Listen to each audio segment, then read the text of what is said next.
Hello friends.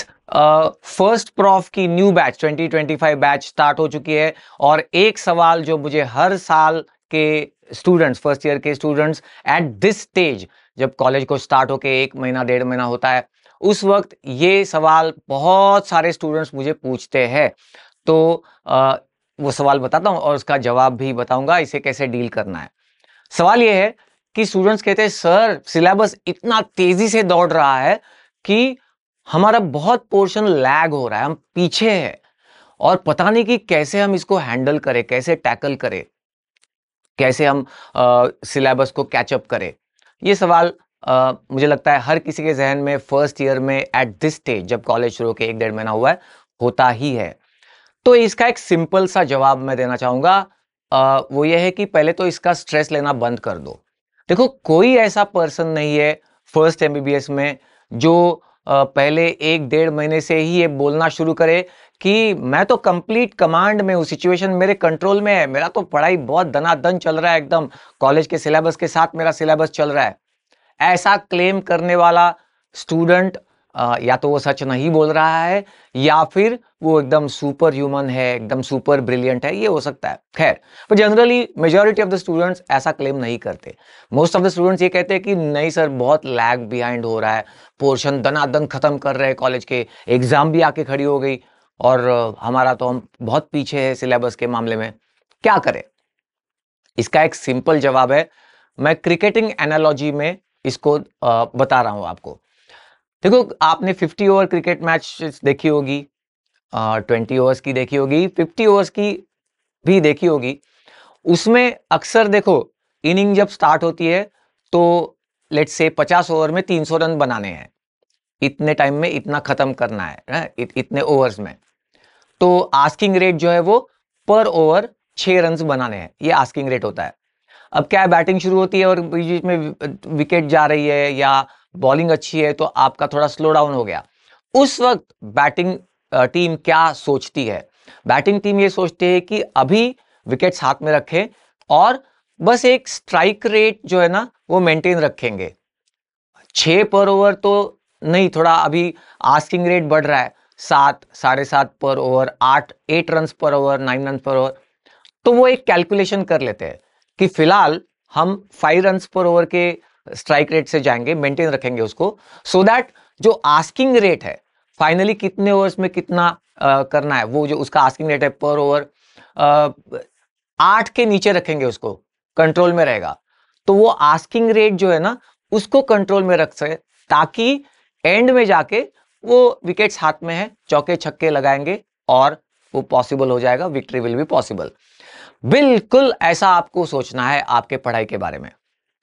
कैसे? देखो, college का सिलेबस आगे आगे दौड़ रहा है, आप उसके साथ आपका पेस आपका मैच नहीं कर रहा, तो थोड़ा सा आपका जो स्ट्राइक रेट है वो थोड़ा कम है, पीछे रह गया है।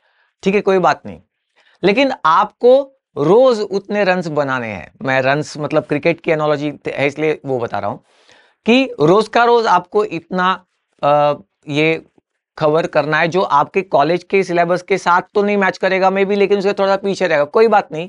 लेकिन रोज मुझे x amount of syllabus complete करना ही है या इतने टॉपिक्स खत्म करने हैं ऑन अ डेली बेसिस और ऑन रेगुलर बेसिस, ये आपको तय करना है, सो दैट वो जो एंड में जो आस्किंग रेट आता है ना, मतलब एंड में अरे बाप रे, मेरा आधे से ज्यादा सिलेबस एक बार भी पढ़ के नहीं हो गया, मतलब आस्किंग रेट 15 रन पर ओवर, 20 रन पर ओवर, इतना जाने नहीं देना है अपने को। ये याद रखना है आपको, आप रोज का रोज पढ़ो तो आपका स्ट्राइक रेट मेंटेन रहेगा और आस्किंग रेट एग्जाम के पहले, फाइनल एग्जाम की बात कर रहा हूं, वो कंट्रोल में रहेगा।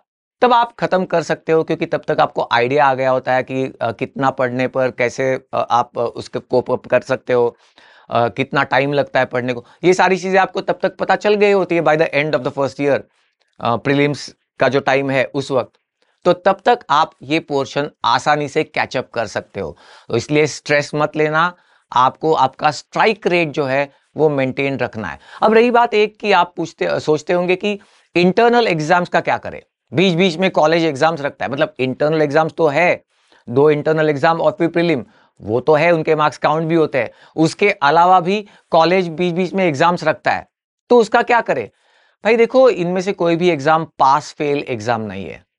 आपकी फर्स्ट इंटरनल एग्जाम आ गई, अरे 50% से कम आ गया, मैं फेल हो गया। फेल पास ये क्या है? ये पास फेल एग्जाम्स होती ही नहीं है। इनमें सिर्फ आपको इतना स्कोर करना है कि आपको सब मिला के फाइनल के लिए अलाउ किया जाए, एग्जाम फाइनल एग्जाम देने के लिए, यूनिवर्सिटी एग्जाम देने के लिए इतना आपको स्कोर लाना है, तो वो आ जाता है। इवेंचुअली आप कॉम्पेंसेट भी कर लेते हो, प्रीलिम्स में कॉम्पेंसेट हो जाता है और सब सही हो जाता है। ओके, तो इसका स्ट्रेस लेना बंद कर दो। ये इंटरनल एग्जाम्स कोई पास फेल एग्जाम्स नहीं होती कि आपको वो सिलेबस कोप अप करना ही है। फिर होता क्या है इसमें कि आप कोप अप करने के चक्कर में बीच बीच के पोर्शंस छोड़ देते हो। पीवाई क्यूज लेके बस उतना पढ़ूंगा ऐसा सोचते हो क्योंकि मुझे सिलेबस कंप्लीट करना है। ऐसा मत करो। आपका शुरुआती टाइम है, ये सब्जेक्ट्स को कंसोलिडेट करने का टाइम है, कॉन्सेप्ट्स को क्रिस्टलाइज करने का टाइम है। तो उसमें आप ये छोटी छोटी एग्जाम्स जो हर वीक ली जाती है, या इंटरनल एग्जाम 1 और 2, इसको बहुत ज्यादा उसका हवा मत बनाओ। हाँ, आपको एक certain amount of syllabus complete करना है, उतना ध्यान रखो और उस हिसाब से चलते रहो। आस्किंग रेट बढ़ना नहीं चाहिए, एंड में सब कुछ कवर हो जाता है। हमारा विराट कोहली, हमारा रोहित शर्मा, ये सब आप हो, रोहित शर्मा आप हो, आप विराट कोहली हो, आप आसानी से वो आस्किंग रेट पार कर जाओगे और फाइनल में बिल्कुल अच्छे मार्क्स स्कोर करके पास हो जाओगे, गारंटीड है।